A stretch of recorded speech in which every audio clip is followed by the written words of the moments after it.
We're told in the press, but it worked, you see. Look, General Motors is paying back the money it got, right? And all the banks, why, they're paying it back. They just sold all these stocks and bonds on the market, and they sold them at fantastic prices, didn't they? Now they got the money, and they paid it back, and the government made a profit. Anybody here believe that? Hell no. I don't believe it, and I'll tell you why. The numbers don't add up. The institutions that supposedly are paying back these loans, they call them now loans rather than bailouts, are still in the red, aren't they? They're still losing money. And even when they say, well, we made a big profit this quarter, you look at the books, if they let you see the books, which they don't in most cases, and you find out, oh, there were some bookkeeping adjustments made to write off certain debts and to transfer assets from this column to that column and take some of the worst assets and move them off balance and so forth. A lot of bookkeeping going on there to even come up with the semblance of a profit quarter. But we look at the books and they're still basically losing money. How can they pay back all these loans? Well, they say, well, people bought them. What people bought them? Do you know anybody that bought any of these stocks that were offered for sale? Bear Stearns, yeah. There are a lot of institutions bought them, apparently. What institutions? The big banks buying up their own stock. The government probably bought them in some way or other. We'll find out eventually. If you had a big investment company, let's say you were a fund, and the Federal Reserve Chairman came to you and he said, look, Sam, we want you to buy this offering at this price. And you say, that's crazy, this is not worth anywhere near that price. Don't worry about it, Sam, we'll take care of you. We'll guarantee that you will not lose money. How can you do that, you might say? Don't worry, Sam, you know, we're the government, we're here to help you. So, don't worry about it. In fact, this whole thing we found out came into the open a few months ago, I guess almost a year ago now, when the former president of the Bank of America testified and said that the Federal Reserve was pressuring them to buy, what was the institute, the savings and loan that was going broke? Countrywide. Which one? Countrywide. And Merrill Lynch. Merrill Lynch, thank you. Merrill Lynch, yeah. Yeah, Merrill Lynch was selling out to Bank of America. Well, Bank of America agreed to buy them, and then they found out when they finally got to look at the real books that the debt obligations were so huge there was no possible way, under the most optimistic projections, that the bank could actually absorb that into its own books, and they were losing money at the time too, if you remember. Bank of America was getting bailed out, and here they were trying to buy up Bear Stearns, and they agreed to do it. Why? Because they knew they were going to get bailed out by the federal government. You see how this works. You keep moving it back and back. It all comes from the Federal Reserve originally, and in the end too. But then the bank said, no, we can't pick this up. And so Secretary of the Treasury Paulson said to the President of the Bank of America, do it anyway, and if you don't do it, we're going to take over your company. We're going to discharge all your board of directors, and that's it, do it. And the president of the bank said, well, how can we do that? And Paulson said, we'll guarantee you that you will not lose money on this deal. We'll give you the credits and the guarantees that you will get the money from us, meaning you, the taxpayer, to cover your potential, quote, inevitable, unquote, losses. And when the president said, well, all right, well, that's a little different story if you're going to guarantee it. Would you please put that in writing? And what did Paulson say? Oh, no, we never put that in writing. Because he said that would be a documentable event. And he said, we do not want any documentable events. Well, doesn't that make sense? And so now we come to what's happening today, and somebody might say, well, Griffin, you're saying that maybe the federal government is guaranteeing that when these investment firms buy up this stock from General Motors at these absurdly high prices, that they've been guaranteed by the federal government or the Federal Reserve against losses? And I say, yes, it's obvious, isn't it? And they say, well, can you document that?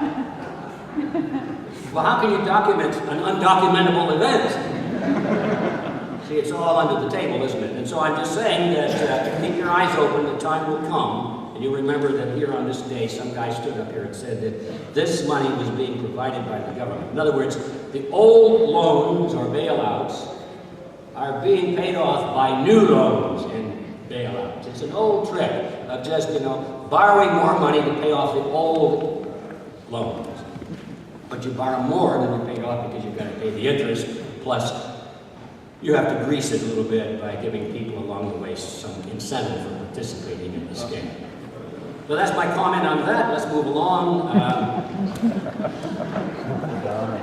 Where are we headed?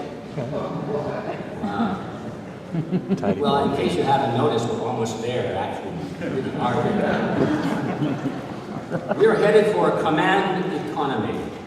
Not substantially different than what we saw in the old Soviet model and the Red Chinese model today.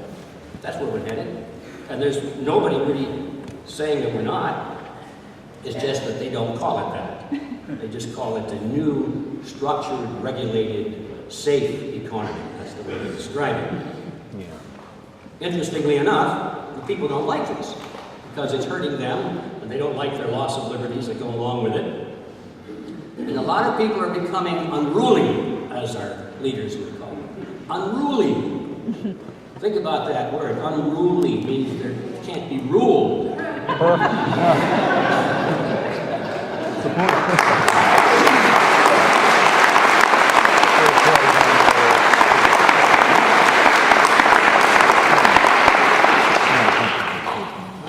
Some of you people are unruly, I can tell.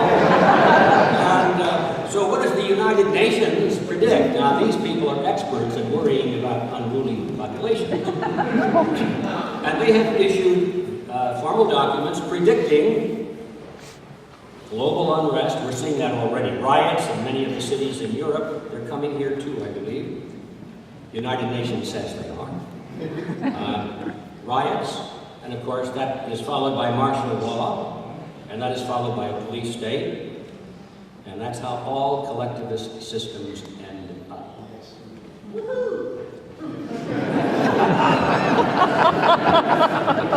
Anybody having fun yet? Oh, this is so much fun to talk about these things. Can you imagine what our founding fathers talked about prior to the American Revolution? Same thing. Same thing. They were talking about cold, hard, unhappy realities. And you have to talk about them. You have to face them before you can figure out what to do about them. Yeah. So, all right, that's where we're headed. All right, next topic. How do we protect ourselves? I love these 3-minute seminars. So how do we protect ourselves? What? I'm going to be kidding. How can you protect yourself in a totalitarian system? You cannot. Well, unless you become one of them, if you want to join the totalitarians. A lot of people consider that option. Look how many people are working for them already. Lots. Or if you're an unruly type, then you would say that's not an option, and you'd say, well, I would probably try and get my assets into gold or silver or something that, that can't be taxed, hidden, I have to hide it or something like that. And yeah, that'll work for a little while. In fact, I recommend it. But this is not the long-term solution. Ladies and gentlemen, there is no long-term solution except one, and that is to restore the Republic.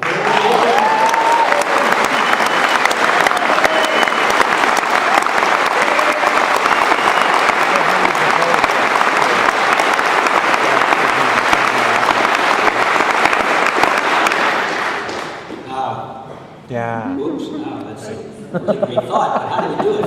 Well, I'm going to write a letter to my congressman. That's it.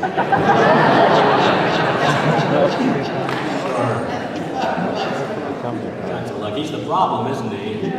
In most cases, not all. Well, all right, before I come to how to do it, I think that we need to be aware of 5 serious traps that have been put in our way along the path to recovery. There are 5 things we have to know about or we're never going to reach our goal. Probably more, but here are the 5 that I have in my list.